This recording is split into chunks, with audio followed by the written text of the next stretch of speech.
Good evening and welcome back to my YouTube channel English for Success. And today we are going to discuss sentence improvement.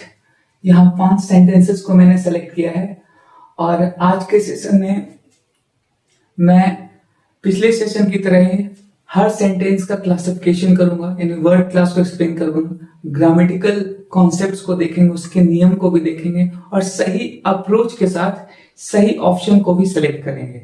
और साथ ही साथ मेरा उद्देश्य ये भी है कि आप इन सब चीज को सीखते सीखते एक सही ग्रामर को या उसके कॉन्सेप्ट को और एक बेसिक से एडवांस तक का सफर हम लोग साथ में तय करेंगे। तो इसी सोच के साथ let's get started. Our first sentence is famous playwright has been sick and from the sick bed from the last 1 week। यानी कि ये कहा जा रहा है कि फेमस प्लेराइट किसको बोलते हैं? जो लेखक ड्रामा लिखते हैं, प्ले लिखते हैं, दैट्स कॉल्ड प्लेराइट। जो कि एक रिनाउंड, फेमस का मतलब है, यहां पहले बता दूं, इसका मतलब होता है रिनाउंड, पॉपुलर, राइट, ये कह सकते हैं। तो इसका मतलब क्या होता है? चर्चित, famous, has been sick bed from the last 1 week, जो कि एक सप्ताह से क्या है, बीमारी के कारण बेड पे पड़े हुए हैं। यहाँ पे एक वर्ड है सिक बेड। सिक बेड का मतलब बीमारी से ग्रसित होना और बेड रेस्ट में होना, राइट। तो आप देख सकते हैं कि मैंने जितने भी क्वेश्चंस हैं जो नए जुड़े हैं इस सेशन में, मैं उनको थोड़ा एक्सप्लेन कर दूं। ये जितने भी ब्लू वाले मार्कर्स जो मैंने लिखा है, ये सारे क्वेश्चन हैं और आप देख सकते हैं मैंने यहाँ अंडरलाइन किया और ब्रैकेट में भी इसको रखा है। ये हमारे इधर वाले पार्ट हैं जिसको कि हमें करेक्ट करना है, और ब्लैक मार्कर से जितने भी वो सारे क्या है, ऑप्शंस हैं। ओके, तो चलिए देखते हैं। पहले मैं इसका वर्ड कैटेगरी एक्सप्लेन कर देता हूं। फेमस यहाँ पे क्या है, एडजेक्टिव है जो कि प्लेराइट को मॉडिफाई कर रहा है, यानी प्लेराइट के लिए है। ये क्या है, एक नाउन है, ठीक है।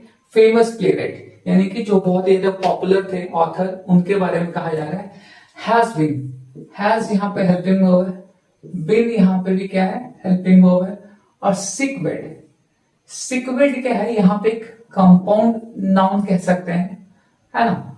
फ्रॉम द लास्ट 1 वीक, फ्रॉम यहाँ पे हालांकि इस पार्ट में इरर है, फिर भी इसको देख लेते हैं। फ्रॉम प्रपोजिशन है, the last 1 week, the last यहाँ पे क्या है, एडजेक्टिव है, राइट। और 1 वीक भी यहाँ पे क्या है, कंपाउंड नाउन है, एक सप्ताह से, right.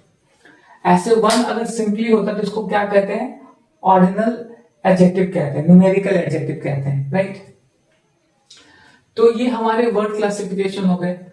From the last 1 week, अब इसको थोड़ा ऐसे समझते हैं कि ये एक ड्यूरेशन ऑफ टाइम को, लास्ट 1 वीक कहने का मतलब ये एक ड्यूरेशन को रिप्रेजेंट कर रहा है। 1 वीक किस चीज को रिप्रेजेंट कर रहा है, ड्यूरेशन को। यानी कि ये जो उनकी स्थिति है वो पिछले 1 वीक से है।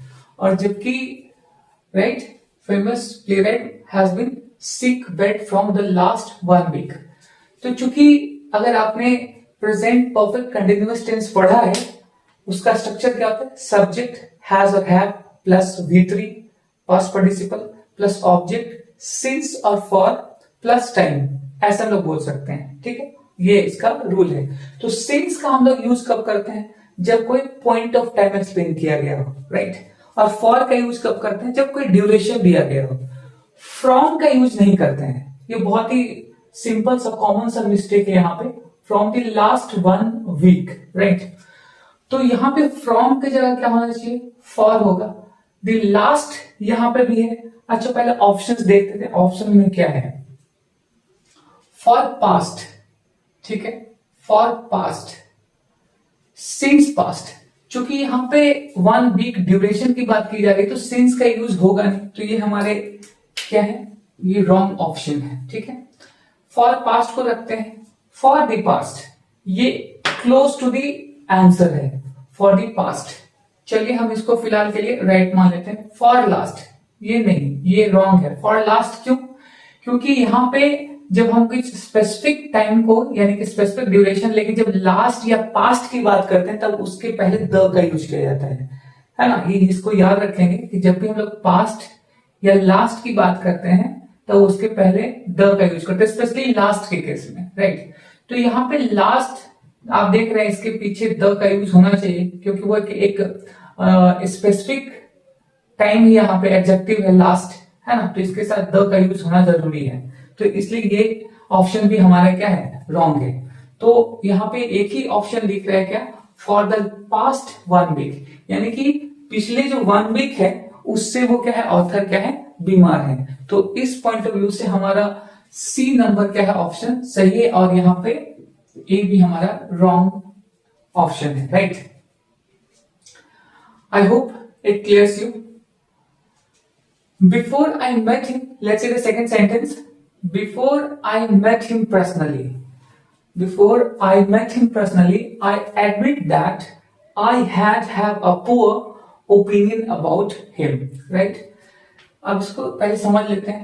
Before I met him personally, उससे पर्सनली मिलने के पहले, राइट, उससे पर्सनली मिलने के पहले, I admit that, मैं स्वीकार करता हूं, I had have a poor opinion about him, मेरा जो नजरिया था उसके प्रति थोड़ा सा अलग था। पुअर का मतलब यहाँ पे गरीब नहीं है, पुअर का मतलब आप कह सकते हैं बैड कह सकते हैं, राइट, या यस बैड कह सकते हैं कि थोड़ा उसके प्रति मेरा जो ओपिनियन था थोड़ा अच्छा नहीं था, नेगेटिव भी कह सकते हैं, नेगेटिव ओपिनियन था, राइट, राय थी उसके प्रति। जब जाहिर सी बात हम किसी के बारे में परसेप्शंस बना लेते हैं, अगर किसी ने किसी के बारे में कोई कमेंट किया या कोई बातचीत चल रही है तो हम मन ही मन के उस व्यक्ति के बारे में परसेप्शन बना लेते हैं, राइट।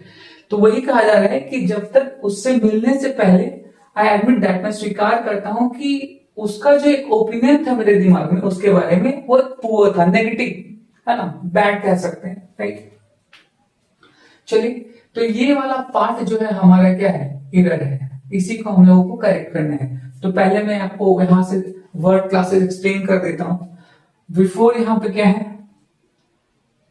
बिफोर यहां पे कंजंक्शन है, राइट, ये यहां पे डिपेंडेंट क्लाउज है, ठीक है। ये जो पार्ट है यहां से, ये यहां से यहां तक का क्या है, डिपेंडेंट क्लाउज है, और ये वाला जो पार्ट है ये क्या है, इंडिपेंडेंट क्लाउज है। दैट यहां पे कंजंक्शन है, राइट, जो कि इन दोनों क्लाउजेस को जोड़ रहा है, ठीक है। Before I met him personally, उससे पर्सनली मिलने के पहले तक, राइट, जो कि मैं स्वीकार करता हूं, I had have a poor opinion about him, ठीक है।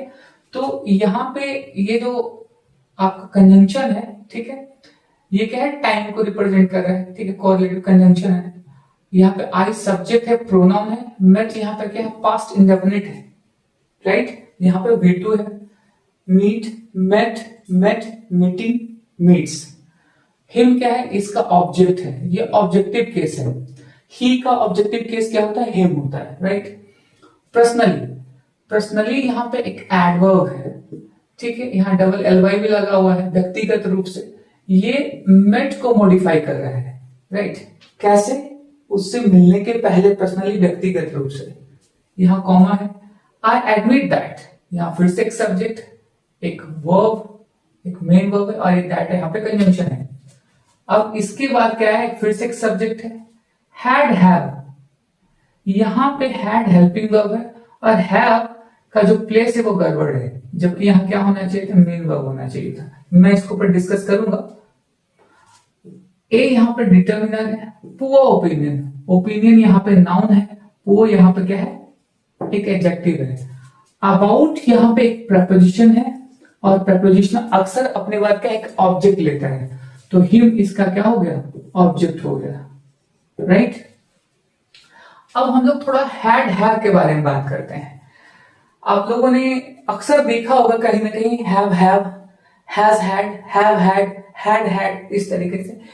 तो ये जो कॉम्बिनेशन ये रॉन्ग है। पहले इस कॉम्बिनेशन के बारे में समझिए। हमारा जो राइट कॉम्बिनेशन होता है, हैज हैड कह लीजिए, हैव हैड कह लीजिए, हैड कह सकते हैं, या हैव, अच्छा ये तो मैंने अभी यहां हैव हैड, हैज हैड और हैड हैव का भी यूज कर सकते हैं, लेकिन हैज और हैज का यूज नहीं होता, ये रॉन्ग है, ठीक है। और हैड हैव का भी क्या है, यूज रॉन्ग है, हैड हैज का भी क्या है यूज रॉन्ग है, ये नहीं हो सकता। यानी कि ये जो चार है 1 2 3 4 राइट, ये चार हमारे सही हैं, ठीक है। हैज के साथ हैड भी, हैव के साथ हैड भी, और हैड भी लगा सकते हैं और हैव भी लगा सकते हैं। अब ऐसा क्यों? हालांकि मैं इस सेशन में इसके बारे में ज्यादा डिस्कस नहीं कर पाऊंगा, बस आप इसको समझिए। मैं इस पर एक पर्टिकुलर वीडियो बहुत जल्दी हम लोग सेशन में देखेंगे, आगे वाले सेशन में, ठीक है। फिलहाल इतना समझ लीजिए, मैं थोड़ा इन्फॉर्मेशन और देता हूँ। ये अक्सर जो है क्या है हेल्पिंग वर्ब है, और हैड के बाद क्या आता है पास्ट पार्टिसिपल यानी V3 वर्ब का थर्ड फॉर्म, ठीक है। तो यहाँ पे हैड होना चाहिए था, जो कि इस वाले केस में हम लोगों ने देखा हैड वाला केस, राइट। यहाँ पे had a poor opinion about him. अब ऐसा क्यों है इसको समझिए। ये दोनों ही सेंटेंस पास्ट में है। आपने देखा होगा कि past of the past action, यानी कि एक एक्शन से पहले भी कोई एक्शन हुआ है पास्ट में, that's called past action of the past, यानी कि पास्ट के भी पहले कोई एक्शन हुआ है। जैसे कि आपने सुना होगा कि गेस्ट के आने से पहले मैंने अपना लंच यानी ब्रेकफास्ट कर लिया था, तो क्या कह सकते हैं I had my breakfast before the guest came, ठीक है। तो इस तरीके से क्या है यहां पे भी है यही सेम सिचुएशन। चलिए इसके बारे में हम लोग फर्दर अगले सेशन में डिस्कस करेंगे, फिलहाल इतना ही इसको समझिए। तो हैड के बाद हैव नहीं हो सकता, हैड के बाद हैड हो सकता है, जो कि यहाँ पे किसका जगह है पास्ट पार्टिसिपल यानी वर्ब थर्ड का, जो कि यहाँ पे हैव क्या है V1 है, ठीक है। तो इसलिए यहाँ पे ये इनकरेक्ट है, राइट।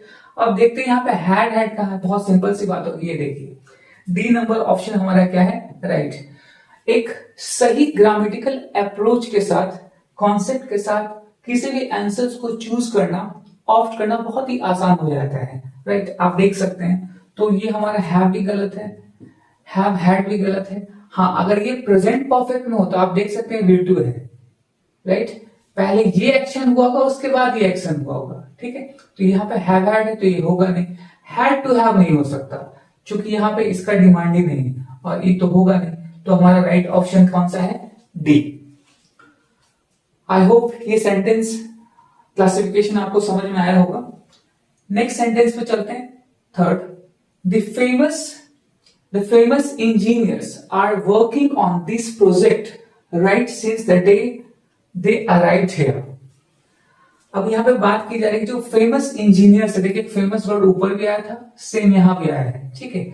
अब यहाँ पे द क्यों लगा है, इसमें द क्यों नहीं लगा है, क्योंकि यहाँ पे कुछ स्पेसिफिक इंजीनियर्स की बात करें जो कि उस पर्टिकुलर प्रोजेक्ट के लिए आए थे, राइट।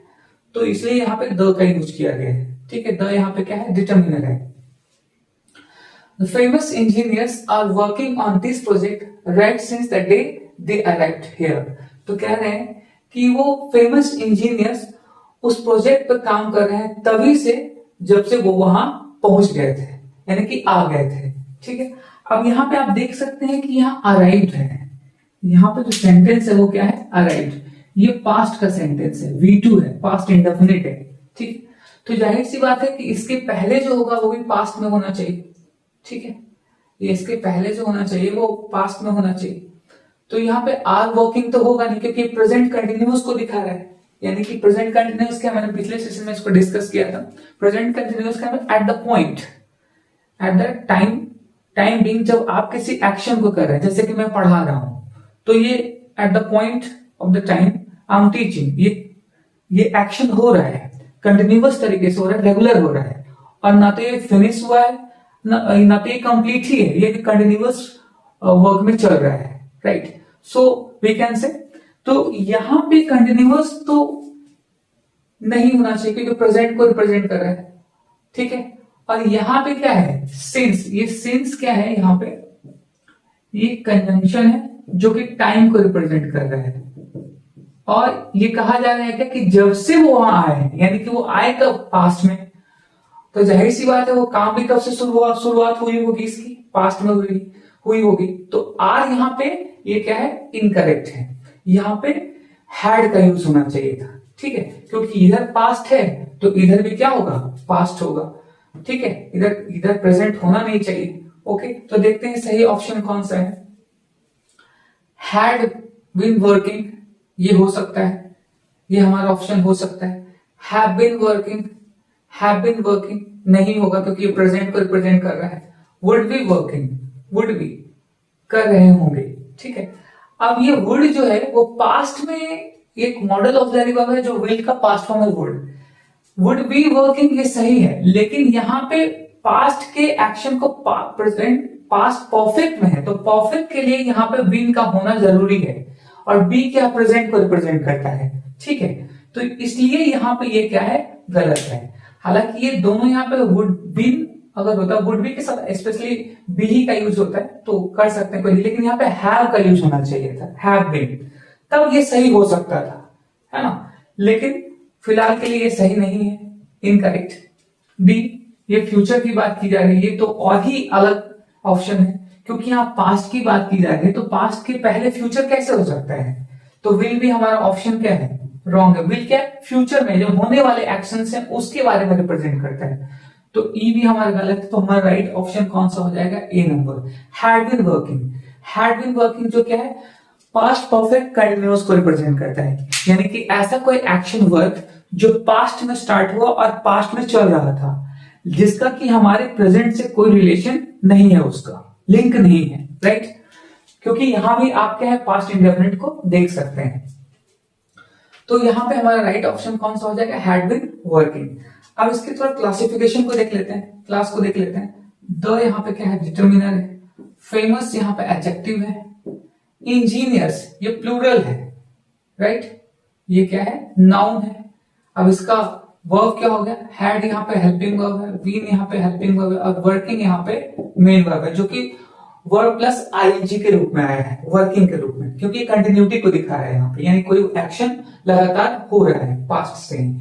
ऑन यहाँ पे क्या है, इट्स अ प्रेपोजिशन, ठीक है। दिस यहाँ पे क्या है, डिटर्मिनर है। प्रोजेक्ट यहाँ पे नाउन है। ये एक डेमोन्स्ट्रेटिव एडजेक्टिव भी कह सकते हैं दिस को, जो कि पॉइंट आउट के लिए, यानी किसी चीज को पॉइंट आउट करने के लिए यूज किया जाता है। This, that, these, those, same, such, ऐसे करके ये कुछ डिटर्मिनर्स है। राइट, ठीक है, राइट सिंस, जैसा कि मैंने कहा, ठीक उसी समय, यानी कि उसी project right since the day they arrived here, ठीक है। जैसा कि मैंने कहा, कंजंक्शन टाइम यहाँ पे क्या है, आई मीन सिंस यहाँ पे क्या है, कंजंक्शन। द डे फिर से यहाँ पे क्या है, डिटर्मिनर है, ठीक है, और ये क्या है, नाउन है, ठीक है। डे यहाँ पे सब्जेक्ट है, right.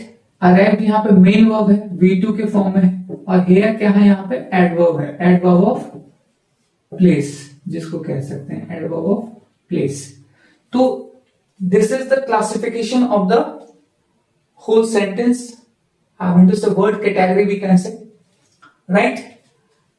Now let's see the question number 4. Considering the high demands for flights to Gulf countries, airlines can raise prices, right? इसको हम लोग राइजन नहीं पढ़ते, इसको रीजन पढ़ते हैं, इसको ध्यान रखेंगे, इसको रीजन पढ़ते हैं, राइजन नहीं पढ़ते हैं। राइज, रोज, रीजन, राइजेस, राइट, इस तरीके से। अब यहां पे क्या कहा जा रहा है, हमारा एरर किस वाले पार्ट में है, कैन रीजन, ठीक है।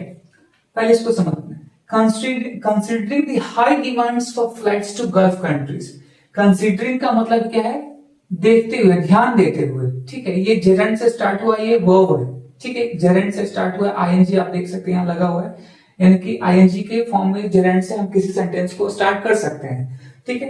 Considering the high demands for flights to Gulf countries, airlines can risen या reason, not risen, reason prices, यानी कि डिमांड्स, किस चीज का डिमांड्स, डिमांड्स का मतलब मांग, यानी कि गल्फ कंट्रीज में एयरलाइंस की जो उड़ान है उसमें क्या है, काफी ज्यादा डिमांड, मांग बढ़ी है, उस चीज को देखते हुए उसके प्राइसेस को बढ़ाया जा सकता है, यानी कि बढ़ सकती है उसकी प्राइसेस, ठीक है। तो यहां पे आप समझ सकते हैं कि जो सेंटेंस है क्या रिप्रेजेंट करे, कि गल्फ कंट्रीज में एयरलाइंस जो हवाई जहाज की उड़ानें हैं वो बढ़ गई हैं, डिमांड वहां बढ़ गया है, ठीक है। तो इस पॉइंट ऑफ व्यू से क्या है, उसके जो प्राइस हैं क्या है, बढ़ सकते हैं। तो that's so the simple what, a kind of a possibility, एक प्रकार की संभावना दर्शाई जा रही है कि उसका जो प्राइस है उस एयरलाइंस की, उस उड़ान की वो क्या जो किराया है वो बढ़ सकता है। ठीक है, अब यहां पे देखते हैं, इसके वर्ड क्लास देख लेते हैं। कंसीडरिंग, ये जगह से स्टार्ट हुआ है। ठीक है, ये वर्ब है। द हाई डिमांड्स, डिमांड्स यहाँ पे नाउन है, हाई यहाँ पे एडजेक्टिव है, राइट। द यहाँ पे डिटर्मिनर है। फॉर यहाँ पे प्रेपोजिशन है, और प्रेपोजिशन अक्सर अपने बारे एक ऑब्जेक्ट लेता है। फ्लाइट्स, फ्लाइट्स यहाँ पे क्या है, नाउन है, और ये ऑब्जेक्ट है किसका, फॉर का। That's called prepositional phrase. ठीक है, टू गल्फ, किसके लिए, गल्फ कंट्रीज के लिए। गल्फ कंट्रीज यहाँ पे क्या है, कंपाउंड नाउन है। ठीक है, कंट्रीज यहाँ पे आप देख सकते हैं ईएस लगा हुआ है, यानी कि ये जो गल्फ कंट्रीज जितने भी हैं उन सब के बारे में बात की जाएगी। एयरलाइंस, ये पूरा का पूरा ही क्या हमारा क्या है, इस टू का ऑब्जेक्ट है। ठीक है, किस चीज के लिए कहा जा रहा है, किसके बारे में, Gulf countries airlines can reason prices. अब इन सब का जो देख रहे हैं, यहां से लेके यहां तक का वर्ड कौन सा है, ये कैन। कैन क्या होता है, हेल्पिंग वर्ब होता है, और इसके बाद क्या होता है, मेन वर्ब। जो मेन वर्ब होता है मॉडल ऑक्सिलरी के साथ अक्सर क्या होता है, हम इसका जो लगाते क्या होता है, subject model auxiliary verb plus V1 plus object, यानी V1 कहने का मतलब बेस फॉर्म जो होता है। लेकिन यहाँ पे क्या रीजन दिया हुआ है, ये वर्ब थर्ड है, पास्ट पार्टिसिपल है, जो कि ग्रामेटिकली क्या है, इनकरेक्ट है। तो ये हमारा ऑप्शन गलत है। अब हम लोग को सही ऑप्शन चूज करना है। शुड राइज, शुड एक मॉडल ऑक्सिलरी वर्ब है जो कि सजेशन ऑब्लिगेशन को रिप्रेजेंट करता है। बढ़ाना चाहिए, यहां पे कोई सजेशन की बात नहीं कही जा रही, तो इसलिए हमारा ऑप्शन क्या है, ये रॉन्ग है। कुड रेस्ड, नो, कुड भी यहाँ पे क्या है, मॉडल ऑक्सिलरी वर्ब है। ठीक है, और इसके साथ V3 का यूज होता नहीं, V1 का यूज होता है। अगर V1 होता तो सोचा जा सकता था। मे रेज, राइट।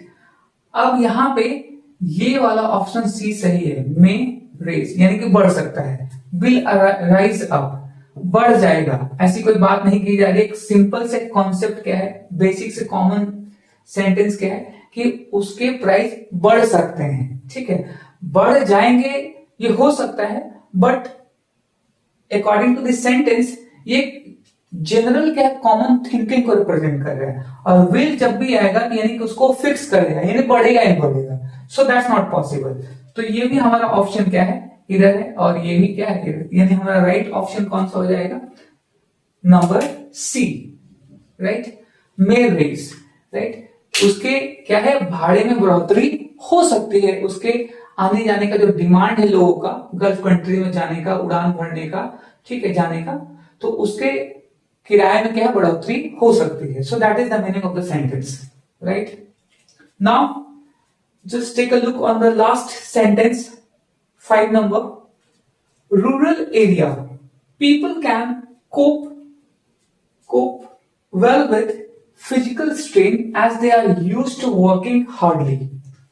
तो कहा जा रहा है, पहले सेंटेंस को समझ लेते हैं कि रूरल एरियाज में लोग जो है कैन कोप वेल विथ।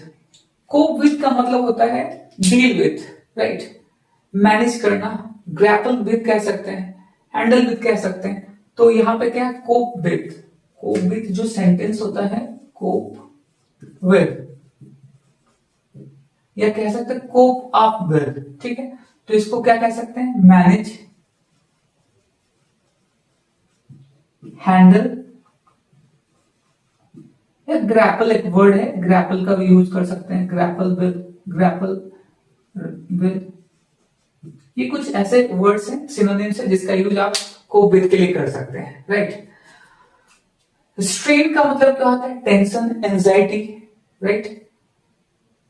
इसको हम लोग स्ट्रेन कहते हैं। As they are used to working hardly, जो कि वो क्योंकि वो बहुत ज्यादा मेहनत करते हैं, तो इसलिए वो क्या करते हैं, अपने स्ट्रेन को क्या है, कोप अप विद, उससे डील कर लेते हैं, उसको मैनेज कर लेते हैं। किस चीज से, they are used to working hardly, क्योंकि वो उनकी आदत होगी। यूज्ड टू यहाँ पे क्या है, ये क्या है, एडजेक्टिव यूज हुआ है। ये मॉडल और ये सेमी मॉडल ऑक्सिलरी वर्ब है, जो कि इसका यूज ऐसे नहीं किया गया है। क्यों, क्योंकि उसके पहले हेल्पिंग वर्ब लगा हुआ है, राइट। अच्छा चलिए पहले इसके वर्ड क्लास को देख लेते हैं। हमारा इधर वाला पार्ट कौन सा है, वर्किंग हार्डली, ठीक है।